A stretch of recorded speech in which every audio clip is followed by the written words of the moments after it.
You are in a QA interview. The interviewer leans forward and asks, "How would you test a login page?" And most candidates say the same thing. You enter a valid username and password and verify it logs in.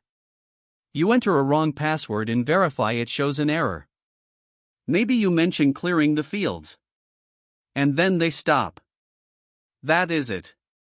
That is 90% of candidates. And that answer is not wrong, but it is profoundly incomplete. It reveals that the candidate is only thinking about what the system is supposed to do. They are not thinking about what it could do wrong. They are not thinking like a tester. The interviewer already knows you can write a happy path test. What they are evaluating is whether you have the instincts to find problems, to think systematically about failure modes, security risks, boundary conditions, and edge cases that nobody warned you about. In this video, I am going to give you the full answer framework. The one that puts you in the top 10%. Before we get to the answer, let's understand what the interviewer is actually measuring, because it is not your ability to name tools or list test cases. It is 4 specific instincts.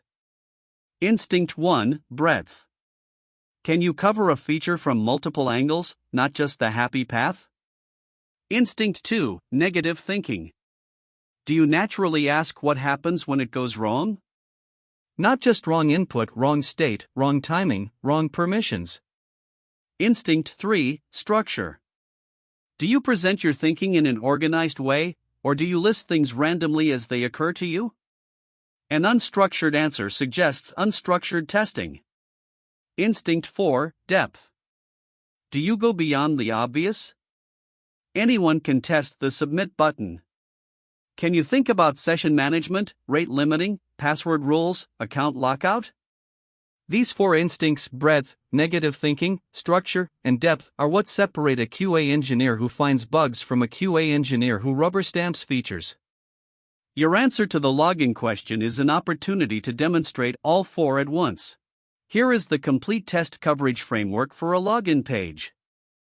I organize it into 5 categories. Category 1, functional testing. This is what most candidates cover, but do it completely.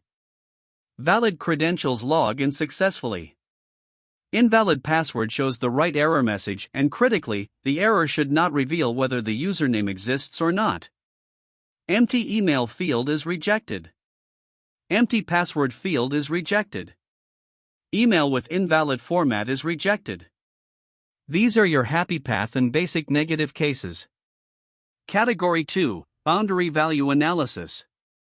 What is the maximum length allowed for the email field? For the password field? What happens when you enter a string at exactly that length, 1 character over it, 1 under it? These are off by 1 bugs. Category 3, security testing. Does the password field mask input? Does the page allow SQL injection entering something like single quote or 1 equals 1 single quote in the email field? Does it prevent XSS, a script tag in the username? Does the system lock the account after repeated failed attempts? Does it allow brute forcing with no rate limit? Category 4, UX and state. Does the error message clearly tell the user what went wrong? Is there a show or hide password toggle? Does pressing enter submit the form? What happens if the user is already logged in and navigates to the login page? Category 5, non-functional. How does the page perform under high load? Is it accessible? Can a screen reader use it? Does it work on mobile with a small viewport? Now here is how you actually deliver this answer in the room without freezing up or rambling. Start by signaling structure. Say, I would approach this across 5 categories. That one sentence immediately tells the interviewer you think systematically. Then walk through each category with 2 or 3 examples. You do not need to list every single test case. The interviewer is not waiting for an exhaustive list. They are listening for the signal that you have a framework and can apply it. Functional. Negative. Boundary. Security. Non-functional. That structure is your answer. Here is the actual language. I would start with functional testing, valid credentials, invalid password, empty fields. Then I would move to boundary testing, what are the character limits on these fields and what happens at the edges. Then negative and security, SQL injection in the email, brute force protection, account lockout behavior. Then UX error messages, password masking, keyboard navigation. And finally non-functional load, accessibility, mobile. Then stop. Do not apologize for the length. Do not say I am probably missing some things. Present it like the engineer you are. A complete, structured answer to a common question is one of the clearest signals a QA interviewer can receive. Here is the mindset shift I want you to take away from this. The interviewer is not testing your knowledge of tools. They already know you can use Jira and write test cases. What they cannot see on your resume is how you think. And systematic thinking is the hardest thing to train. You can teach someone playwright in a week. You cannot teach someone to naturally ask what if the server times out between the form submit and the database write in a week. That kind of thinking either shows up in an interview or it does not. So the question how would you test a login page is not about login pages. It is a window into how your brain works. When you answer with 5 categories, you are demonstrating that you approach problems with structure. When you mention SQL injection without being prompted, you are demonstrating that you think about adversarial inputs.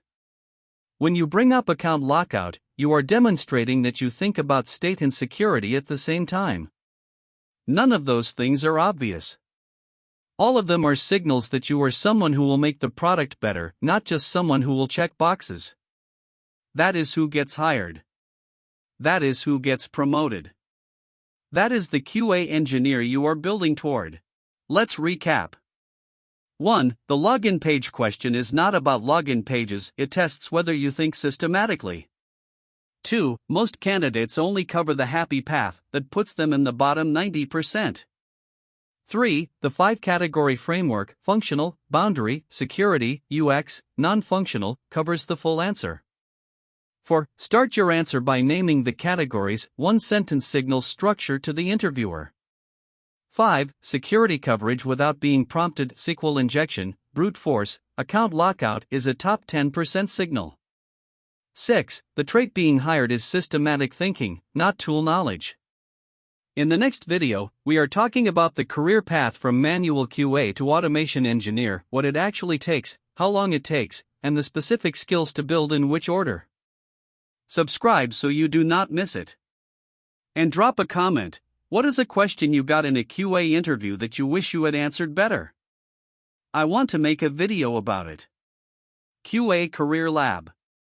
Because quality is not an accident. It is a practice.